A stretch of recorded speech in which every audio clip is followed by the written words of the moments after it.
정보기술의 이해의 3강 두 번째 세션에서는 컴퓨터의 데이터 표현에 관해서 알아보도록 하겠습니다. 세션 2에서 다룰 주요 내용으로는 컴퓨터에서 어떤 데이터를 처리하고 표현하고자 하는지를 먼저 설명을 드리고 각각의 데이터들은 어떻게 표현되고 처리되는지에 관해서 설명을 하도록 하겠습니다. 먼저 컴퓨터가 처리하고자 하는 데이터의 유형 중에 대표적인 유형의 데이터들은 다음과 같습니다. 먼저 사람은 글자로 대부분 소통을 하기 때문에 글자, 다시 말해서 문자를 처리하고 표시해야 되고요. 그 다음에는 수를 표시해야 되겠죠. 그리고 이미지나 오디오, 동영상과 같은 멀티미디어 데이터들을 컴퓨터 시스템이 표현하고 처리하게 됩니다. 그런데 컴퓨터는 숫자만 표현하고 다룰 수 있기 때문에 숫자 이외에 다른 데이터들은 숫자와 이렇게 매핑되도록 숫자로 변환해서 표현하고 처리하는 그런 과정을 거쳐야 됩니다. 먼저 문자 표현에 관해서 알아보도록 하겠습니다. 이제 인간은 문자로 소통을 하는 반면에 컴퓨터는 숫자만 표현하고 다룰 수 있기 때문에 그 인간들이 사용하는 각 문자에 대응되는 숫자 형태의 코드를 매핑시켜서 사용하는 것이 일반적인 컴퓨터의 문자 표현입니다. 그 중에서 아스키 코드라는 것이요. 지금 전 세계에서 표준으로 사용되고 있는 코드 체계인데요. 아스키 코드는 여기 보시는 것처럼 American Standard Code for Information Interchange 코드의 약자이고요. 미국 표준협회에서 만든 코드 체계입니다. 7비트를 이용을 해서 문자 하나를 표현하도록 되어 있어요. 그렇기 때문에 7비트니까 2의 7승계, 즉 128개의 문자를 각각의 비트 열에다가 매핑시켜 놓은 코드 체계입니다. 자, 여기 다음 슬라이드에 한 장, 두 장 슬라이드에 이어서 그 아스키 코드 표의 일부를 보여드리고 있는데요. 이 표의 구조를 보시면 맨 왼쪽 열이 10진수로 되어 있는데 0번에서부터 31번에 해당하는 10진수 숫자는 지금 여기에 표시를 해놓고 있지 않습니다. 그 숫자들은 그 특수한 코드, 특수한 문자에 할당되어 있기 때문에 이렇게 글자로 표시하지 않고 있고요. 우리가 확인할 수 있는, 눈으로 확인할 수 있는 문자들에 할당되어 있는 숫자인 32부터 이렇게 어떤 문자들이 각 10진수에 매핑되어 있는가 하는 것을 보여주는 표가 이겁니다. 거기에서 33번에 해당하는 문자는 느낌표 문자이다. 이렇게 보실 수 있는 거고요. 그 다음에 84번에 매핑되어 있는 문자는 영어 알파벳 대문자 T다. 이렇게 보실 수 있는 겁니다. 다음 페이지에 보시면 예를 들어서 10진수 102번에 할당되어 있는 문자는 영어 알파벳 소문자 F이다. 이렇게 보실 수가 있는 것이죠. 그래서 우리가 컴퓨터 시스템의 사용자가 소문자 F라고 입력을 하게 되면 그 F가 F 자체로 컴퓨터 시스템에 저장되는 것이 아니라 숫자 102로 바뀌어서 그것이 다시 이진수 형태로 바뀌어서 컴퓨터 시스템 내에 저장이 되게 되는 형태입니다. 그래서 사람이 U라고 입력을 했어요. 그러면 이 U는 YOU의 모음이잖아요. 그래서 Y에 해당하는 아스키 코드 89, O에 해당하는 79, 그 다음에 U에 해당하는 85 이렇게 3개의 숫자의 열이 컴퓨터 시스템에 저장이 되게 되고요. 컴퓨터에 저장되어 있는 이 3개를 불러다가 다시 변환을 하게 되면 그 표에서 해당하는 문자를 찾아서 이렇게 변환을 하게 되면 YOU에 해당하는 문자로 처리가 되는 겁니다. 그런데 이 아스키 코드는 아까 말씀드렸다시피 128개의 문자에만 이렇게 매핑이 되어 있기 때문에 영어 알파벳, 그 다음에 숫자 0에서 9에 해당하는 그 디지트 값, 그리고 몇 가지 이런 구문 부호들 이런 것들만을 포함을 하고 있어요. 그런데 우리는 컴퓨터에서 지금 영어만 사용하는 게 아니라 한글도 사용하잖아요. 그리고 다른 나라에서는 자기 나라 말로 컴퓨터를 사용하잖아요. 그렇게 다른 나라 말을 사용하려고 그러면 각 나라 언어에 대한 별도의 코드가 필요하게 됩니다. 그래서 한글 같은 경우에는 그 알파벳의 수가 영어보다 훨씬 많기 때문에 2바이트를 사용해서 한글을 표현하게 되고요. 그 한글이라는 문자를 컴퓨터 시스템에 표현하는 그 코드의 방식으로는 조합형 방식과 완성형 방식이라는 게 있습니다.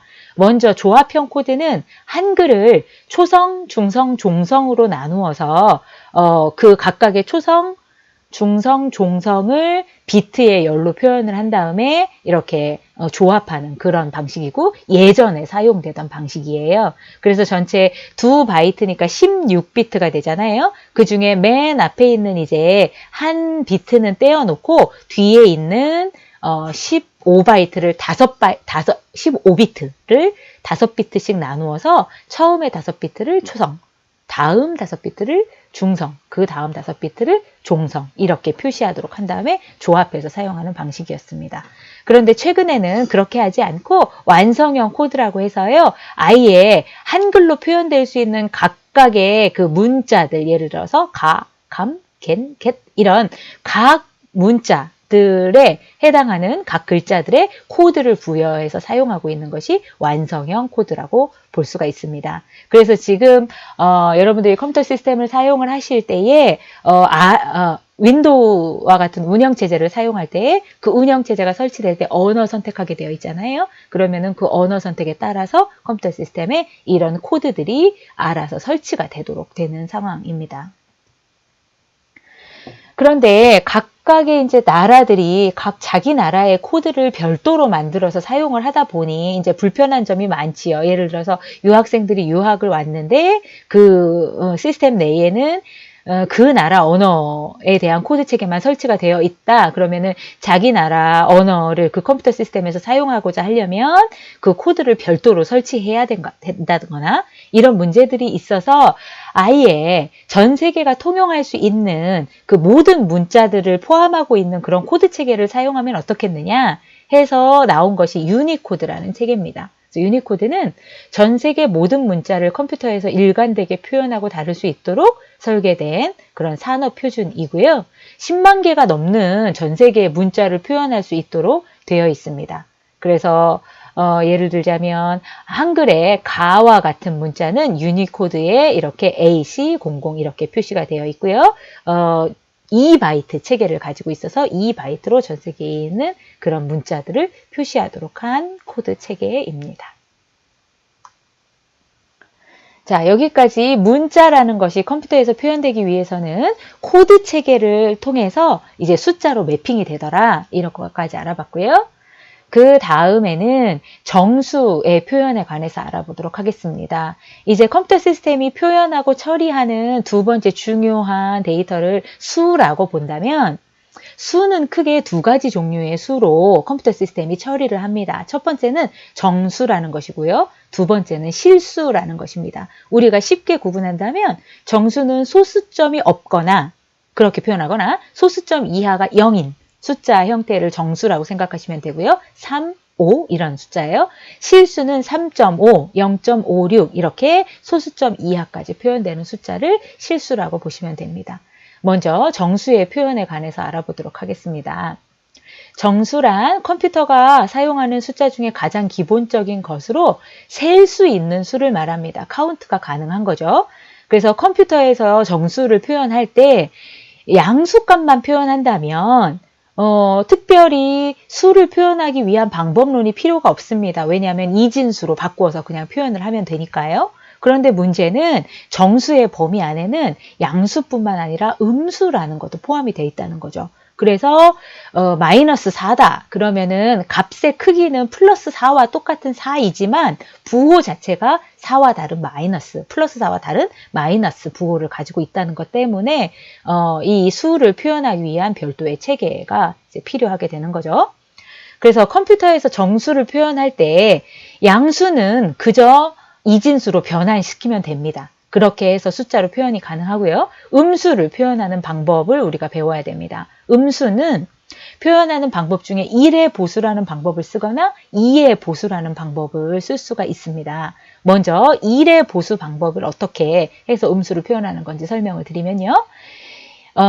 양수와 음수는 값의 크기는 같고 부호만 다르다고 했잖아요. 그래서 1의 보수 방식을 써서 음수를 표현할 때는 이 각각의 자릿수에 있는 0과 2를 뒤집는 겁니다. 그래서 0이었던 자릿수는 1로 바꾸고 1이었던 자릿수는 0으로 바꾸어서 이렇게 바꾸게 되는 것이죠. 그러면은 0100이 양수 4였다면 1의 보수로 취한 1011이 마이너스 4다. 이렇게 표현할 수 있도록 하는 방법이에요. 이게 1의 보수 방법인데 아주 단순하고 간단합니다. 그런데 문제가 있는 것이 뒤에서 한 번 더 설명드리겠지만 1의 보수 방법을 취하게 되면 0이라는 숫자에 대한 표현이 두 개가 됩니다. 예를 들어서 0000 모두 0으로 채워진 숫자가 있을 때 그 0을 음수로 취하게 되면 1111이 되는데 0000도 플러스 0 그리고 1111은 마이너스 0 이렇게 해서 1에 이제 표시가 두 개가 되는 거죠. 그래서 그런 문제점을 해결할 수 있는 방법이 2의 보수라는 방법인데요. 2의 보수 방법은 이렇게 1의 보수로 만들어진 숫자에다가 다시 맨 마지막 디지트에 1을 하나 더 해주는 겁니다. 이렇게 되면 1100이라는 이진수로 바뀌게 되고 이 숫자가 양수 4에 해당하는 음수 마이너스 4다. 이렇게 보게 되는 방식을 2의 보수 방법이라고 합니다. 그래서 다시 한번 설명드리면 1의 보수 방법으로 숫자를 표현했을 때요. 지금 4개의 비트를 가지고 표시할 수 있는 1의 보수의 범위는 마이너스 7에서부터 플러스 7까지 표현을 할 수가 있습니다. 그런데 지금 보시면은 여기 3비트를 가지면 0, 1, 2, 3, 4, 5, 6, 7까지 표시할 수 있는 거잖아요. 그런데 이게 4비트인 것은 맨 앞에 있는 비트들은 부호를 나타내게 되는 거예요. 그래서 맨 앞에 비트가 0이면 양수를 표시하게 되고 1이면 음수를 표시하도록 하거든요. 그런데 1의 보수에서 보시면 맨 앞에 비트가 0이면서 뒤에가 다 0으로 채워진 것이 플러스 0의 의미입니다. 우리가 일반적으로 생각하는 0의 의미인데 1의 보수를 취하고 보니 맨 앞에가 마이너스 부호로 채워져 있으면서 다 1로 채워진 이것이 마이너스 0으로 해석이 되기 때문에 그 0에 대한 표현이 두 개가 되어서 이것이 혼란을 유발할 수 있는 그런 문제점이 있습니다. 반면 2의 보수로 표현을 하게 되면 마찬가지로 앞에 0이 붙어 있는 것들은 양수이고 뒤에 1이 붙어 있는 것은 음수 표현이 맞고요. 그 다음에 0에 대한 표현은 0000 하나만 되게 되는 거고요. 그 다음에 1111로 채워져 있던 이것이 마이너스 1로 표현되게 되는 겁니다. 그러다 보니 0이라는 숫자에 대한 표현은 다 유일하게 하나로 합쳐지고 그리고 표현할 수 있는 마이너스 범위 값이 하나 늘어나서 1000이 마이너스 8을 표현할 수 있게 되는 것이죠. 그래서 현재 컴퓨터 시스템에서는 음의 정수를 표현하는 방법으로 2의 보수 방법을 취해서 사용을 하고 있어요. 두 번째, 숫자의 두 번째 유형은 실수라는 겁니다. 실수는 뭐 3분의 1 또는 0.33 이런 식으로 그 소수점 이하를 가진 숫자의 형태를 말한다고 설명을 드렸는데요. 이 예제를 한번 보실까요? 우리가 흔히 3분의 1이라는 것을 어떤 숫자의 개념으로 이해하고 있죠. 그리고 수학이라는 분야에서 3분의 1이라는 그 개념은 아주 명확합니다. 그런데 3분의 1에 해당하는 이 숫자를 컴퓨터로 표현하려면 어떻게 될까요? 0.333333에서 이 3이 무한정 끝나지 않는 개념이지요. 그런데 소수점 이하의 수를 표현하고 저장을 할 때에 이제 저장하려면 기억 공간에다가 메모리에다 저장을 하게 되잖아요. 근데 그 메모리 공간은 컴퓨터에 장착할 수 있는 용량이 제한적입니다. 그렇기 때문에 아무리 정교하고 정확하게 3분의 1이라는 이 숫자를 컴퓨터에다 저장하려고 하더라도 그 컴퓨터의 저장 용량을 테라바이트로 그 다음에 뭐 페타바이트로 이렇게 늘린다 하더라도 결국은 정확한 3분의 1을 저장할 수 없는 거죠. 어느 시점에선가는 더 이상의 3이 늘어날 수 없는 상황이 되는 거예요. 그래서 결국 값의 근사치를 표현할 수밖에 없는 상황에 다다르는 겁니다. 그렇기 때문에 어떤 측면에서 컴퓨터는 정확한 기계가 아니라고 볼 수 있어요. 수를 빠르게 계산하기는 하지만 그 수 자체의 정확도를 무한정 정확하게 표현할 수 없기 때문에 이렇게 표현하는 거죠. 그래서 다시 돌아와서 실수란 소수점 이하의 자릿수가 존재하는 숫자라고 말하기도 하고, 그 다음에 프로그래밍하는 프로그래머들 입장에서 플로트라는 키워드로 사용하기도 합니다. 그래서 컴퓨터에서 실수를 표현할 때는 아주 작은 수, 0.02 한 막 20개 붙어 있고, 그 다음에 1 이렇게 붙어 있는 이런 아주 작은 수에서부터 아주 큰 수까지 표현할 수 있기 때문에 다루기가 굉장히 까다롭습니다. 그래서 이것을 정규화해서 표현하는 방법들을 쓰고 있어요. 그래서 정규화가 무슨 뜻이냐면 숫자를 일정한 단위로 맞추는 작업을 말하는 거예요. 예를 들어서 이렇게 다양한 범위의 수들이 있을 때 이 숫자를 하나의 단위인 억으로 맞춘다고 하면 첫 번째 숫자는 112억, 그 다음에 두 번째 숫자는 3억, 세 번째 숫자는 27억, 예를 들어서 여기에 3000이라는 게 표시되어 있다면 0.3억 이렇게 표시가 되는 거겠죠. 그래서 억이라는 단위를 기준으로 그 표기법을 맞추는 것을 정규화라고 생각하시면 됩니다. 컴퓨터에서 이제 실수를 표현하기 위해서도 정규화 방식을 쓰는데요. 그 정규화 방식에 대해서 지금부터 설명하도록 하겠습니다. 이제 모든 그 실수가 있을 때 모든 실수를 이런 형태로 바꾸어서 표시를 합니다. 0. 뭐뭐뭐뭐. 그런데 0점 다음에 나오는 이 첫 번째 x에 해당하는 자릿수는 0이 아니어야 해요. 그러니까 이런 식으로 0.723 곱하기 10의 8승 이렇게 표현하게 되는 것이죠. 그래서 이거 그냥 읽어보면 7230만 이라는 숫자를 정규화해서 표시하게 되면 0.723 곱하기 10의 8승 이렇게 표시를 하게 되는 거죠. 그래서 다시 한번 보면 정규화된 수에서 0 이하 숫자와 지수만 저장하면 아무리 큰 수라도 컴퓨터에 간단하게 저장할 수 있다. 이렇게 되어 있는데, 자, 이렇게 정규화된 형태를 몇 가지 보여주고 있습니다. 거기에서 0.723 곱하기 10의 8승 했을 때 여기 723에 해당하는 수를 우리는 가수 또는 멘티사라고 부릅니다. 그리고 10의 8승에 해당하는 이 부분을 지수라고 부릅니다. 그래서 이렇게 정규화를 해놓으면 0점 이런 거 저장할 필요 없고요. 그 다음에 아랫수 10 저장할 필요 없고요. 여기에 해당하는 가수와 지수만을 저장을 하게 되면 나중에 그 저장된 결과로부터 다시 복원해서 원래의 수를 만들어낼 수 있기 때문에 그렇게 표현하고 저장을 합니다. 그래서 정규화된 실수가 컴퓨터에 저장되는 과정을 보시면 여기 아까 보았었던 7230만이라는 숫자가 정규화되면 0.723 곱하기 10의 8승 했을 때 맨 앞에 있는 한 비트는 부호를 나타내고요.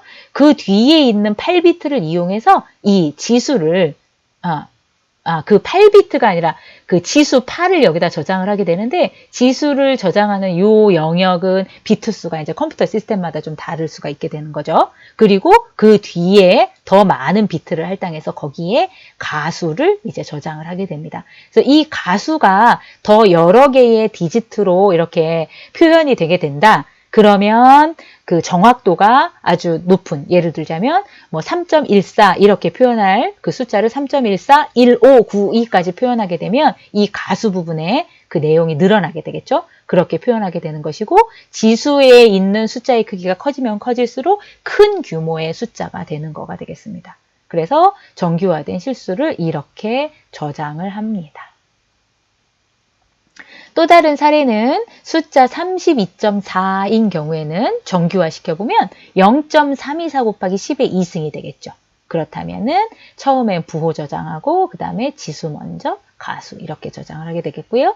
그 다음에는 0.000008로 이 숫자는 0.85 곱하기 10의 마이너스 5승으로 변환이 되게 되고 부호와 그 다음에 마이너스 5 지수와 그 다음에 가수 이렇게 저장이 됩니다. 그래서 이 정규화하는 과정을 잘 알아두시면 거기에 맞추어서 가수와 지수를 뽑아내서 저장하는 형태라고 생각하시면 됩니다. 자, 이렇게 해서 지금까지 문자는 어떻게 표현하느냐, 그 다음에 숫자는 어떻게 표현하느냐 하는 것을 알아봤습니다. 그 다음 컴퓨터에서 표현되는 다음 데이터는 이미지에 대한 것을 설명드리도록 하겠습니다. 이제 우리는 그래픽 유저 인터페이스 환경에 아주 익숙하기 때문에 컴퓨터가 이미지를 표현하는 것은 너무나 당연한 상황에 살고 있잖아요. 그런데 이제 컴퓨터에서 뭐 아이콘이든 아니면 배경이든 뭔가 이미지가 표현될 때에 그 이미지, 그림을 표현하는 방식에는 두 가지 방식이 있어요. 첫 번째 방식은 벡터 방식이라는 거고요. 두 번째 방식은 비트맵 방식이라는 겁니다. 벡터 방식의 이미지에는 보통 AVI니 SWF니 하는 확장자가 붙어서 표시가 되는데요. 이런 형태의 파일을 생성해내는 그 도구가 또 별도로 있죠.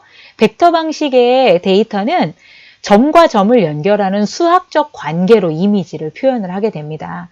그래서 그 수학적인 계산을 통해서 선을 만들어내고 면을 만들어내는 거예요. 그렇기 때문에 이렇게 이미지를 그려보았을 때 이미지의 일부를 확대해 보아도 그 확대하는 과정에서 수학 공식이 그대로 적용되기 때문에 뭔가 해상도라든가 이런 거에 차이가 없게 됩니다. 그래서 확대 축소가 자유롭고 그리고 저장 용량이 적죠. 왜냐하면 이 이미지를 만들어내는데 사용된 수학적인 관계만 저장해 놓으면 계속 거기에 이 확대 축소에 대한 비율만 적용해 가면서 매번 계산을 해서 이미지를 이렇게 표현하게 되는 것이기 때문이죠. 반면에 비트맵 방식이라는 것은 사각형 픽셀들로 이미지를 만들어내는 방식입니다. 그래서 그림을 그리기 위한 이런 영역을 아주 조밀한 픽셀들로 나누었다고 생각할 때 각각의 픽셀에 어떤 형태의 값이 표현되느냐, 어떤 색깔, 어떤 농도의 값이 표현되느냐 하는 것을 모아서 이미지를 표현하는 방법이고요. 거기에 해당하는 그 확장자들은 JPG나 PNG나 GIF 같은 이런 형태로 표현되는 파일들이 비트맵 방식의 그런 이미지라고 볼 수가 있죠.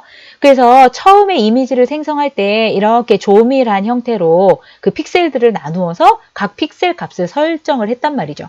그런데 이 이미지의 일부를 이렇게 확대해 보고자 하면 이미 그 지정되어 있는 영역의 범위가 이렇게 커지는 거기 때문에 확대를 하게 되면 계단 현상이나 깨짐 현상 같은 게 나타나기가 쉽습니다. 그래서 이렇게 확대해서 볼 때 화질이 좀 떨어질 수가 있는 거고요. 그 다음에 픽셀 하나하나를 다 저장해야 되기 때문에 이 영역을 아주 더 조밀하게 나누어서 정교한 형태의 그림을 그리고 싶으면 거기에 비례해서 저장 용량이 계속해서 늘어나는 그런 문제점이 있습니다. 그래서 이런 두 가지 방식, 벡터 방식이나 비트맵 방식으로 이미지가 표현된다는 것 설명드렸고요. 이제 그 다음 볼 형태는 사운드 데이터를 어떻게 표현하느냐 하는 겁니다. 우리가 이제 음악도 많이 플레이하고 멀티미디어 그 자료에 소리들이 다 들어가 있는데 그 사운드 데이터는 컴퓨터에서 어떻게 표현되느냐?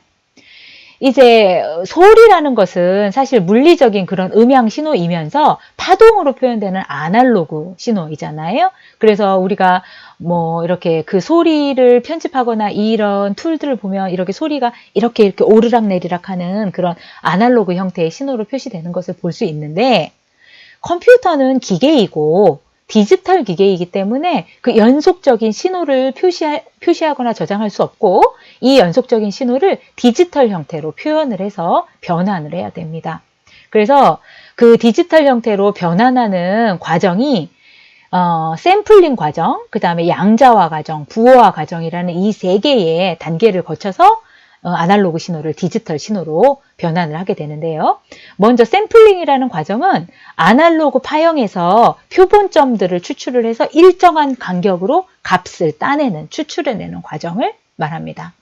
그 다음에 양자화 과정이라는 것은 샘플링된 그 값들을 구간별로 구분을 해서요. 각 구간의 대표값으로 치환을 하는 거고요. 마지막으로 부호화라는 과정은 양자화로 나눈 구간에 속한 값들을 이진수로 변환하는 과정입니다. 자, 이해를 돕기 위해서 좀 더 부연 설명을 드려볼게요. 예제를 통해서. 자, 어떤 소리가 시간의 흐름에 따라서 왼쪽에서 오른쪽으로 이렇게 소리가 발생을 한 거죠. 그러면은 그 소리의 높낮이에 따라서 이런 파형이 생성되게 됩니다. 아날로그적인 형태이죠. 그런데 이것을 컴퓨터에 저장하려면 이제 이산화, 디지털화를 해야 되기 때문에 디지털화하는 과정에 이제 첫 번째 과정이 샘플링 과정입니다. 그래서 샘플링 과정에서는 일정한 간격으로, 시간 간격으로 이렇게 끊어서 각 그 간격에 발생한 음의 크기, 이것들을 이렇게 이제 구분을 해내게 됩니다.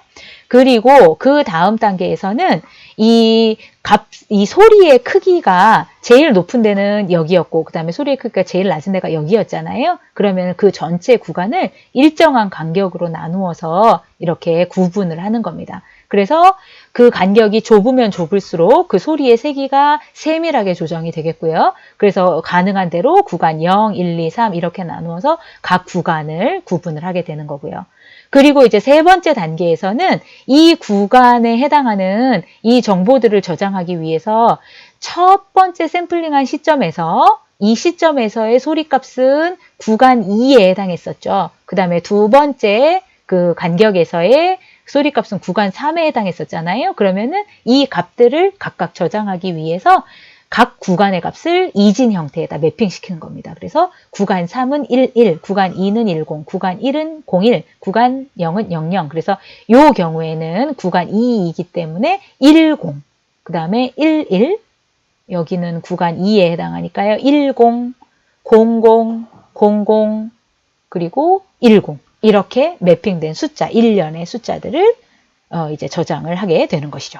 이렇게 해서 다시 이 데이터를 저장했다가 가져와서 소리로 재생을 할 때는 역으로 이 10에 해당하는 것이 이 구간에 해당하는 대표값이구나 하고 그 해당하는 소리값을 재생을 해주고 그 일정한 간격대로 10, 00, 00, 10 이렇게 플레이를 해주도록 되는 겁니다.